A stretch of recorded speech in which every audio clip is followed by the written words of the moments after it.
que se chamam pelo meu nome, se humilhar e orar e buscar a minha face e se converter nos seus maus caminhos, então eu ouvirei dos céus, perdoarei os seus pecados e sararei a sua terra. Porque agora os meus olhos estão abertos e atentos os meus ouvidos à oração que será feita neste lugar. Porque agora escolhi e santifiquei esta casa, para que o meu nome esteja nela perpetuamente. Amém, queridos? Vamos orar. Levante as suas mãos. Vamos adorar ao Senhor com a oração.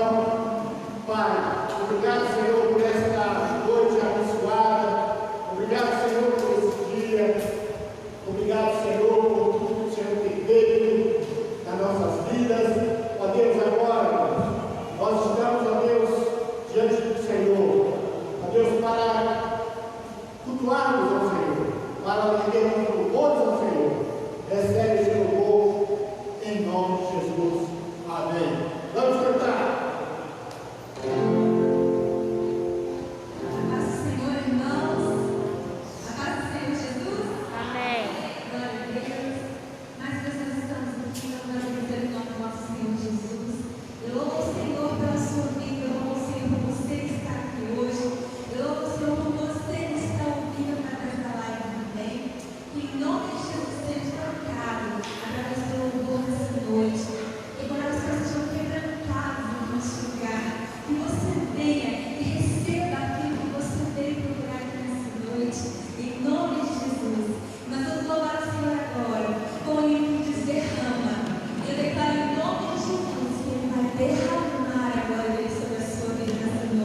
para que eu e você tivéssemos acesso direto ao Pai e à vida eterna. Aleluia.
importa a circunstância.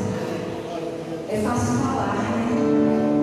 Mas às vezes os testados colocados à prova. E muitos têm sido já provados nesse momento que nós temos enfrentado agora. E muitos têm ficado no meio do caminho. Porque uma vez você declara, te louvarei, Senhor, não importa a circunstância. Você está dizendo assim, se eu perder, Senhor, eu vou te louvar. Se eu perder a minha saúde ainda, eu vou te louvar. E se ainda assim eu perder meu trabalho, eu não sei perdido, eu vou te louvar. Sabe por quê? Porque quem nos sustenta é o Senhor. Ele sabe tudo que eu e você precisamos. Então não perca jamais a sua confiança em Deus. Tudo que você precisa. Descansa no Senhor, confia nele. E o mais Ele tudo fará. Louva, louva, não importa a circunstância. O nosso Deus, Ele abre porta onde não tem. O nosso Deus, Ele que cura quando é questão. O nosso Deus ressuscita mortos. E esse é o nosso Deus, igreja. Amém? É o mesmo Deus. Então vamos louvar nessa noite. Te louvarei, Senhor. Declarei, te louvarei, Senhor. Não importa a circunstância. Eu vou te louvar, eu vou te louvar. Tu és exaltado, tu és Senhor. Hoje e sempre, e eternamente tu és Deus. Aleluia, Santo Deus.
Jesus Cristo é o nome que está acima.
Glória a Deus.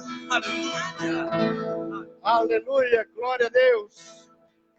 Só existe um Senhor sobre toda a terra e sobre os céus, o Deus Todo-Poderoso, o Criador dos céus e da terra. Porque o nosso Deus, ele é grande e a sua misericórdia é para sempre. Amém, querido? Poder sentar. Amados, hoje o Brasil inteiro foi às urnas para escolher os seus representantes municipais, os prefeitos e vereadores.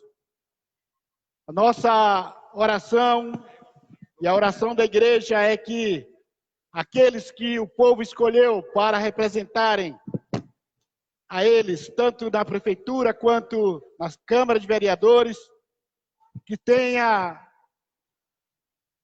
o poder dado pelo Senhor para administrar as cidades, para conduzir a vida das cidades, a vida das pessoas que moram na cidade. Nós devemos orar pelo prefeito que estará sendo eleito em todos os municípios deste país, para que eles tenham a sabedoria, que eles tenham a cada um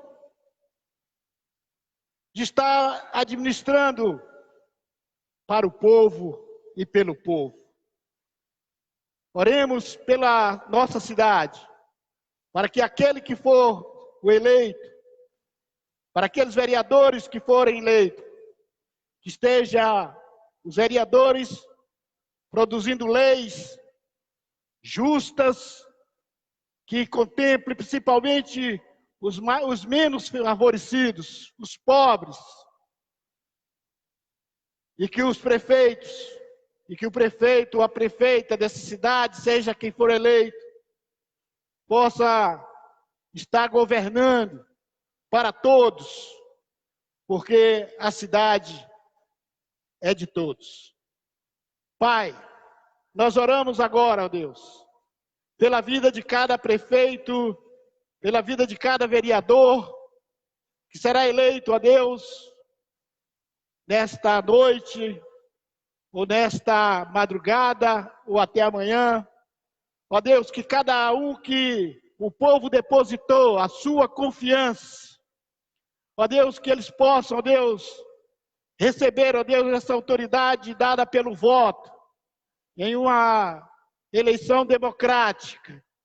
Ó Deus, que eles recebam, ó Deus, esses votos, ó Deus, que a responsabilidade de cada um, eles sintam, ó Pai, o peso da responsabilidade que é governar as cidades, com suas dificuldades.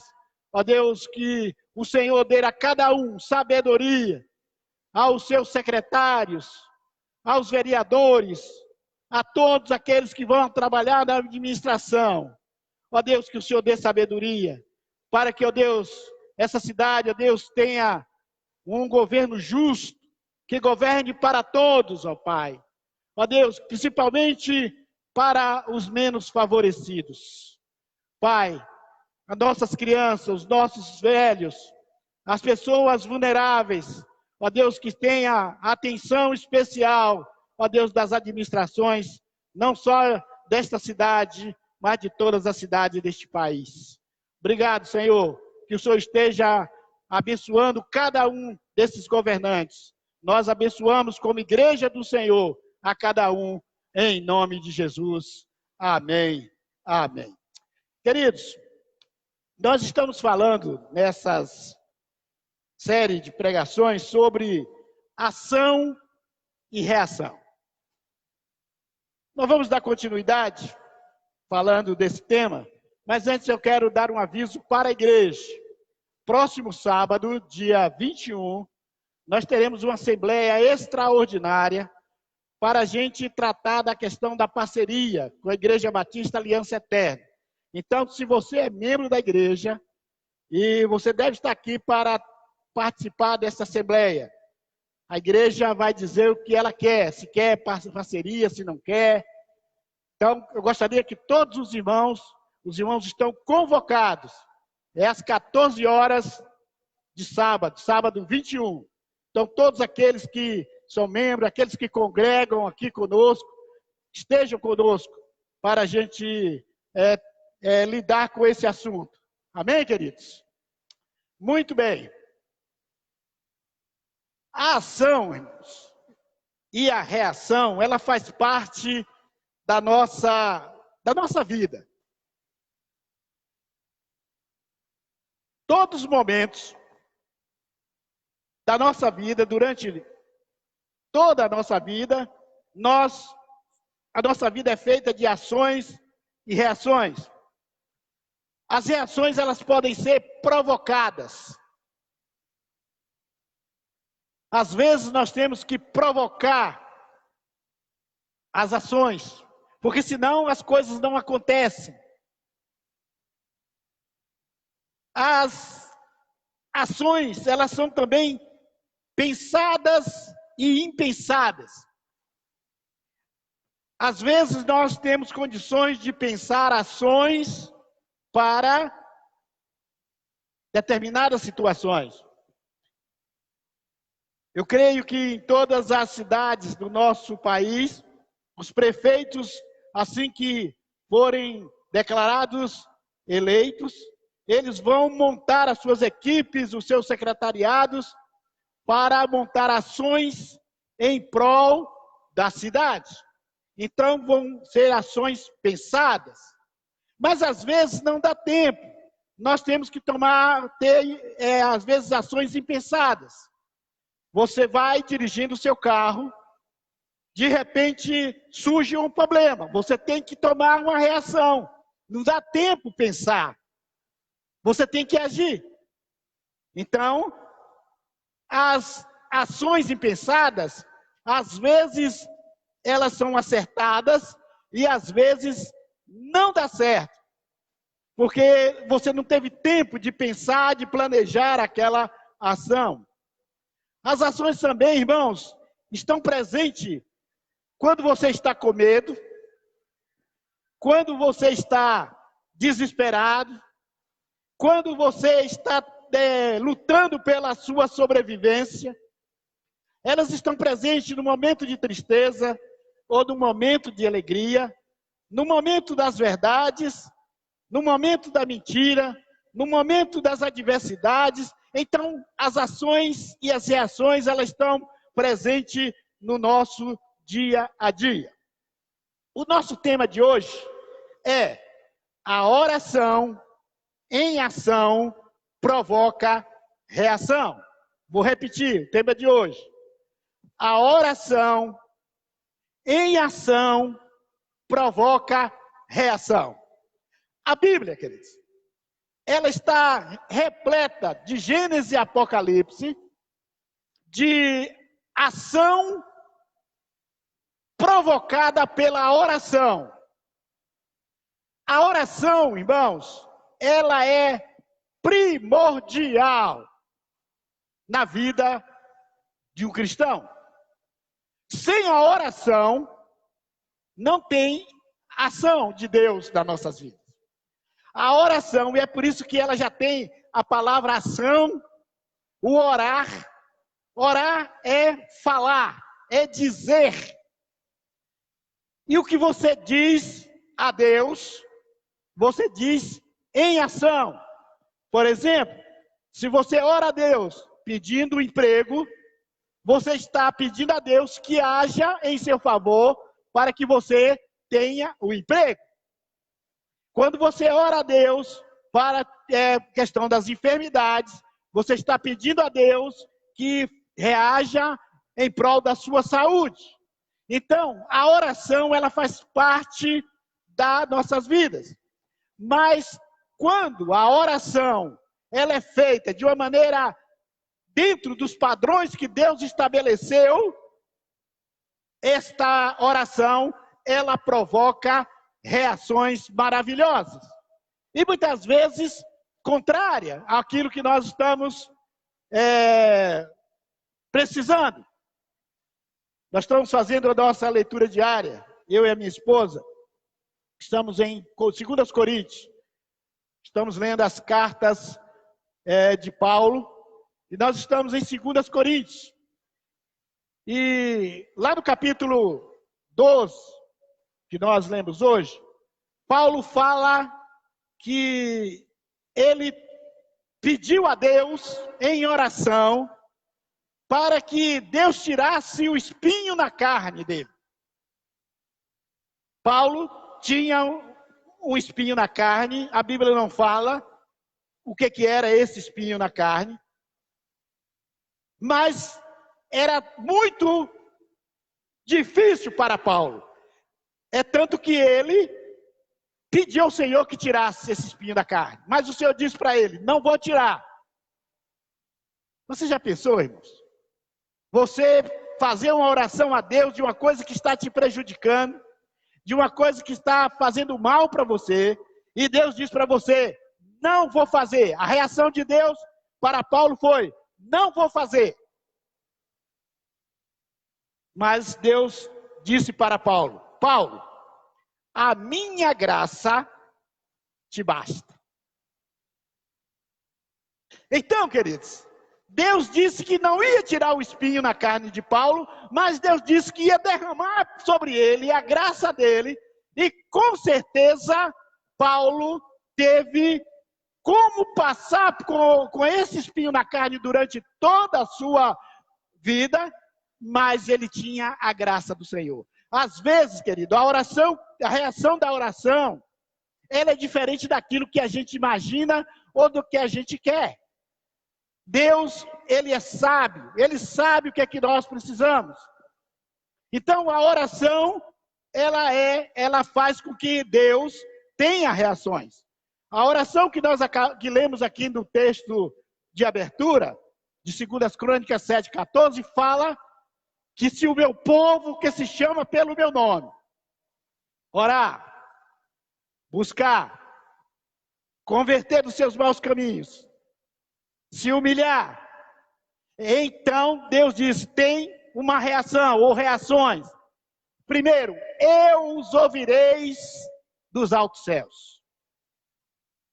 Segunda reação, sararei a sua terra, sararei a sua casa, sararei a sua família, sararei a sua vida, porque os meus olhos e os meus ouvidos estão atentos à oração ou às orações que estão sendo feitas, que vão ser feitas neste lugar. O lugar era o templo que estava sendo inaugurado pelo rei Salomão. Muito bem, queridos. Então, com esse tema, a oração em ação provoca reação, nós queremos trazer um texto muito interessante, mas antes, a oração, querido, eu quero dizer para os irmãos que a oração, ela tem algumas ferramentas. Isso é muito interessante você prestar atenção nisso. A oração, ela tem algumas ferramentas para que a oração provoque reação em Deus. Primeira ação da oração, primeira ferramenta, pedir. Mateus 7, 7 a 8, diz assim, pedir.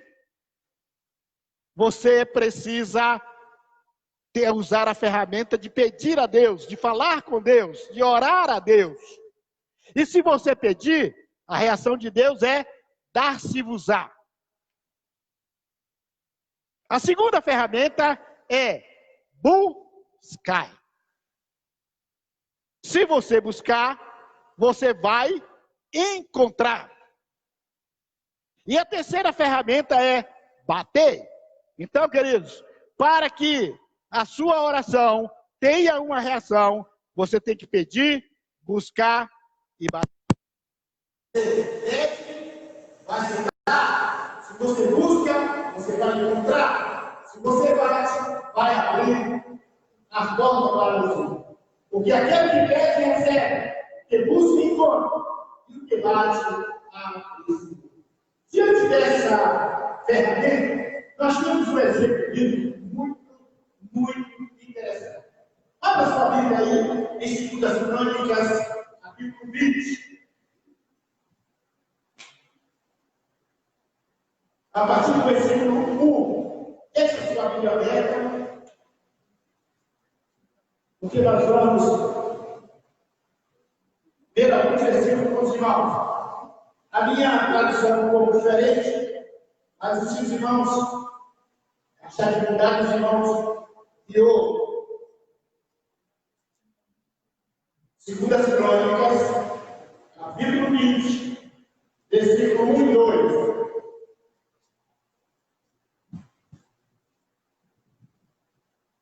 Algum tempo depois, os exércitos dos Moabitas, os Amonitas, juntos com os Benjamitas, invadiram o país de Judá. Versículo 2. Alguns homens vieram e disseram a Josafá: um exército enorme do país de Edom veio do outro lado do Tabor para atacar o Senhor. Eles já conquistaram a cidade de Hazazão-Tamar. Queridos, o que seria de você? Qual seria a nossa reação ao chegar a algumas pessoas e dizendo: a sua casa vai ser atacada, a sua cidade está vindo um exército numeroso para destruir esta cidade? Queridos, com certeza nós ficaríamos com medo. Em qual contexto esse texto está inserido? Só para falar um pouco do rei Josafá. O rei Josafá foi um dos reis que esteve na presença do Senhor. Israel teve muitos altos e baixos no tempo dos reis de Israel. Uns faziam coisas terríveis, outros se voltavam para Deus. Quando o rei Josafá assumiu o reinado de Israel, ele fez uma reforma extraordinária. Ele tirou todos os cultos que havia ali aos deuses pagãos. Ele buscou, levou a ter estudos bíblicos nas cidades. Isso há muito tempo não acontecia. Os levitas saíram de cidade em cidade e tinham estudo bíblico da lei para que o povo começasse a voltar para Deus. Ele também fortificou a cidade, principalmente da lei.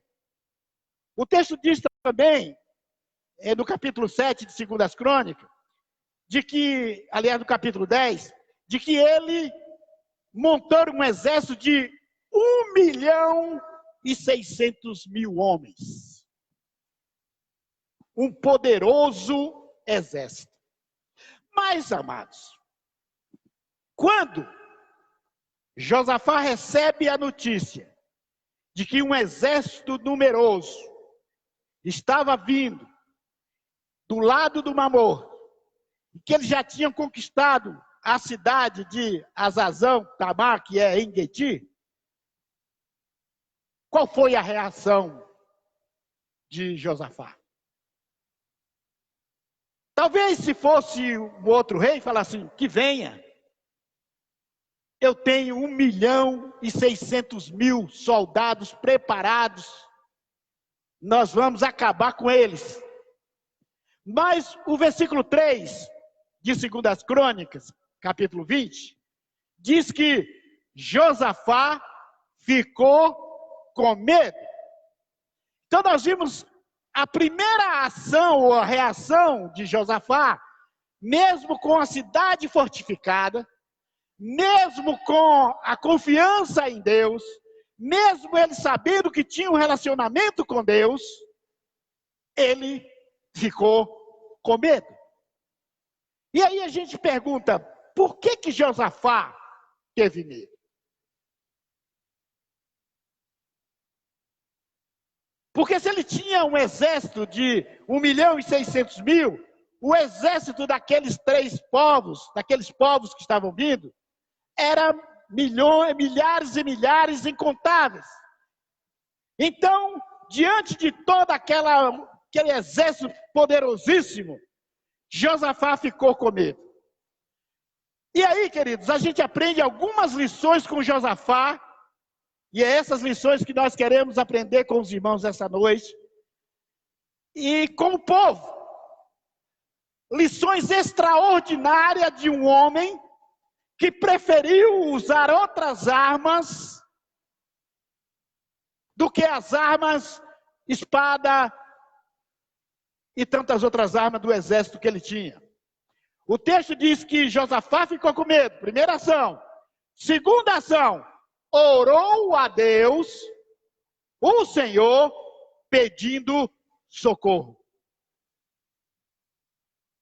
Irmãos, muitas vezes, nós queremos lidar com as coisas da nossa vida, com as lutas da nossa vida, lutar com os inimigos, com a força do nosso braço. Mas a gente sabe que se a gente não tiver Deus ao nosso lado, a maioria das nossas batalhas serão perdidas. Se nós não tivermos Deus ao nosso lado, a maioria das nossas batalhas serão em vão. Então a primeira ação dele foi orar a Deus pedindo socorro. A segunda ação, ainda no versículo 3, diz: depois ele deu ordem para que todo o povo de Judá jejuasse. Irmãos, oração e jejum são parceiros inseparáveis na vida do crente. Oração e jejum não pode andar divorciados um do outro. Se nós soubéssemos o valor da oração e do jejum, nós faríamos isso pelo menos uma vez por semana. Mas nós temos uma dificuldade muito grande de jejuar. Alguns acham que jejuar não é preciso. Isso é coisa de crente pentecostais, isso é coisa de... E muitas vezes o jejum, irmãos, ele foi primordial, importante para que Deus reagisse em favor do seu povo. Então, Josafá tomou algumas ações. Primeiro, orou. Segundo, deu ordem ao povo, toda a nação. Todo mundo tem que jejuar. Não tinha esse negócio de opção, não. Não era opção, era uma ordem. E a ordem do rei tinha que ser cumprida. Jejuar. E aí, queridos, começa um mover da nação em tremendo. Olha o versículo 4 aí da sua Bíblia. Todos se reuniram para pedir socorro ao Senhor. Veja só, a ação do rei em decretar um jejum nacional, decretar uma oração nacional, provocou do povo o desejo de se reunir para pedir socorro ao Senhor. Irmãos, olha como mover, como a oração, ela vai provocando reações tremendas. Irmão, você consegue imaginar o Brasil reunidos, orando, jejuando para pedir socorro por essa nação? Essa corrupção que há no nosso país